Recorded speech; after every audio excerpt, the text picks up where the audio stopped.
ফিফার চলতি মাসের উইন্ডোতে দুটা করে ম্যাচ খেলবে ব্রাজিল এবং আর্জেন্টিনা। 2026 বিশ্বকাপ বাছাই পর্বের সেই দুই ম্যাচের জন্য এরই মধ্যে লাতিন দুই ফুটবল পরাশক্তি ব্রাজিল আর্জেন্টিনার ফুটবল বোর্ডের পক্ষ থেকে স্কোয়াড ঘোষণা করা হয়েছে, যাদের নিয়ে 2026 বিশ্বকাপ বাছাই পর্বের নবম এবং দশম রাউন্ডের দুই বাছাই পর্বের ম্যাচ খেলবে ব্রাজিল আর্জেন্টিনা।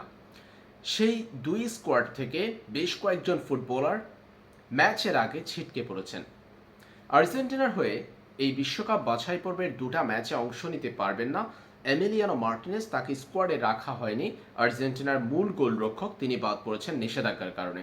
এছাড়াও স্কোয়াডে ডাক পাওয়ার পর ইনজুরির কারণে বাদ পড়েছেন নিকোলাস গনজালেস, আলেচেন্ড্রো গার্নাচো এবং Paulo Dybala.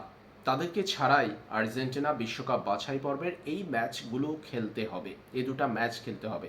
Alexis Mac Allister লিভারপুলের ম্যাচে মাঠে নেমে ইনজুরিতে পড়েছেন, তবে তিনি আর্জেন্টিনার স্কোয়াডের সঙ্গে ভ্রমণ করেছেন। তাকে দেখবেন স্কালোনি, এরপরই সিদ্ধান্ত নেবেন তাকে কি এই দুই ম্যাচের অংশ করা হবে কিনা।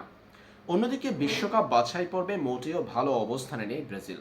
সেলেসাওরা যখন 8 ম্যাচ থেকে কেবল 10 পয়েন্ট অর্জন করেছে, ঠিক ওই সময়টাই অক্টোবরের উইন্ডোতে ব্রাজিলের এই দুটা ম্যাচ যখন ব্রাজিলের জন্য বাঁচা মরার লড়াইয়ে পরিণত হয়েছে, এমন সময়ে ব্রাজিলের একাদশের সবচেয়ে গুরুত্বপূর্ণ দুইজন ফুটবলারকে একসাথে ইনজুরির কারণে স্কোয়াড থেকে ছিটকে পড়তে হয়েছে। একজন ভিনিসিয়াস জুনিয়র, অপরজন এইটার মিলিতো।